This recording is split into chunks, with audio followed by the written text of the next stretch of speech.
નમસ્કાર મિત્રો, રાણપુર તાલુકાના નાની વાવડી ગામના પાટિયા પાસે છકડો રિક્ષા અને ડીઝલ રિક્ષા વચ્ચે અકસ્માત સર્જાયો હતો. તો રિક્ષામાં બેસાડા 12 થી 15 મુસાફરોને નાની મોટી ઈજાઓ થતા તમામને તાત્કાલિક 108 એમ્બ્યુલન્સ દ્વારા બોટાદની સરકારી હોસ્પિટલ તેમજ ખાનગી હોસ્પિટલમાં સારવાર માટે ખસેડાયા છે.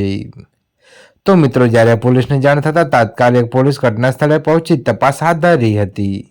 તો બોટાદ જિલ્લાના રાણપુર તાલુકાના નાની વાવડી ગામના પાટિયા પાસે આવેલા બોટાદ રાણપુર મિલિટરી રોડ પર છકડો રિક્ષા અને ડીઝલ રિક્ષા વચ્ચે અકસ્માત સર્જાયો હતો.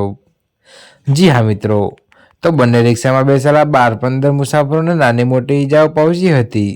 જ્યારે સ્થાનિકો દ્વારા 108ને જાણ કરવામાં આવતા 108 તાત્કાલિક ઘટના સ્થળે પહોંચી તમામ ઈજાગ્રસ્તોને બોટાદની સરકારી તેમજ ખાનગી હોસ્પિટલમાં સારવાર માટે ખસેડેલ. તો હાલ તમામની સારવાર શરૂ કરાઈ છે. જ્યારે ઘટનાની જાણ થતાં પોલીસ ઘટના સ્થળે પહોંચી તપાસ હાથ ધરી હતી. તો રાણપુર બોટાદ મિલિટરી રોડ પર થયેલ અકસ્માતને લઈને ઇજાગ્રસ્તના પુત્ર રજેશભાઈ માહિતી આપી હતી. તો મિત્રો, અત્યારે હાલ માટે આટલું જ. મળીશું નવી અપડેટ સાથે. અને જો તમને અમારા વિડીયો પસંદ આવતા હોય તો વિડીયોને લાઇક, કોમેન્ટ, શેર અને અમારી ચેનલને સબસ્ક્રાઇબ કરવાનું ભૂલતા નહીં મિત્રો.